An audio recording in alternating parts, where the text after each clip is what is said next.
هلو حبايب قلب أمونة من جوه، عاملين ايه؟ يا رب تكونوا كويسين. النهارده انا الصراحه لابسه حاجات حلوه قوي قوي، فلازم لازم لازم اكلمكم عنها. الحاجات دي من عند سعاد الهنداوي ديزاين. هحطلكوا البيج بتاعتها هنا. الدريس ده خطير، تحسوه في حته تانية كده، بجد تحسوه في حته تانية. ستايل الايد، ستايل الزراير اللي بطول الدريس كله، الماتيريال نفسه بتاع الدريس. بصوا الماتيريال ده خطير، بجد بجد بجد. اغرمت بيه. انا شايفاه كده جاي من زمن جميل. وبعدين ستايل الايد تحفه، ستايل الايد خطير خطير. انا مهووسه بيه بجد بجد بجد. طبعا انا الدريس ده عاملاه عن سعاد الهنداوي.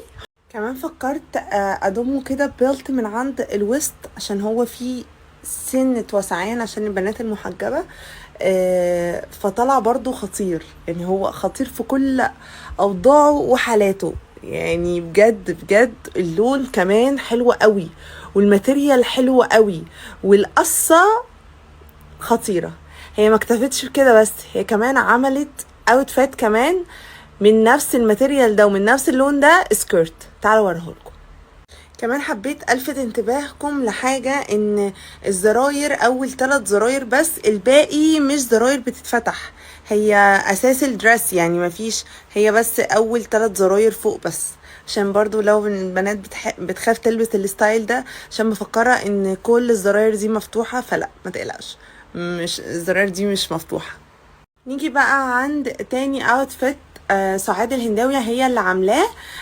موافقاه مع بعض وعاملاه كمان، لان الشميز ده الماني شميز ده، او الشميز اللي بيبقى على القمر بالظبط ده، انا مشفتوش غير عندها الصراحه. وعليه السكيرت ده من نفس الماتيريال بتاع الدريس. الصراحه الماتيريال ده حلو قوي قوي يا جماعه. بصوا الماتيريال اللي هو كده ده، وفي التركيه اللي طالعه ترندي قوي بتاعه الجنب اللي بيتعمل كده زي السوسته. فبصراحه حبيت قوي برضو الاوتفيت، وحبيت قوي قوي الشميز ده. الشميز ده انا اول مره اشوفه، يعني اول مره اشوفه غير عندها هي. فبجد بجد يعني لطيف قوي قوي الاوتفيت. احلى حاجه ان هي بتعمل اوتفيتات على بعض، يعني شميز وسكيرت، دريس، سوت، بلوزه وبنطلون كده يعني. فهحط لكم البيج بتاعتها هنا، وعايزه اوريكم بقيه الاوتفيتات اللي جبتها من عندها، خطيره الصراحه. تسلم ايديها. كمان ساعات بتعمل كلاسيك، مش بس كاجوال. البلوزه والسكيرت دي هي عاملاهم لي عندها ستان تقيل. الماتيريال بتاعه حلو قوي قوي، مش بيشف ابدا، بيكون فيه لمعه بسيطه كده. وفي نفس الوقت تقدري تحضري بيه مناسبه عندك، او تحضري انتي مناسبه، يعني قري فتحتك مثلا كده، بتكون حلوه قوي قوي. طبعا تقدري تختاري اللون اللي انتي عايزاه، سواء من البلوزه او السكيرت، في الوان منها. وهي بتعملها لك وتبعتها لك تحفه تحفه بجد. الاوتفيت خطير، انا اللي مختاره اللونين مع بعض.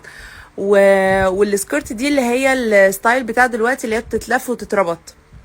فطبعا تقدري تلفيها على الجنب، تقدري تلفيها على ورا، زي ما انت عايزه. يعني بيكون الستايل بتاعها حلو قوي في اللبس. هحط لكم بيج سعاد هنا. وبصراحه حبيت الاوتفيت ده قوي قوي. اول مناسبه عندي قريبه هلبسه على طول. والبلوزه البلوزه طويله حد هنا، تقدري تلبسيها على بنطلون.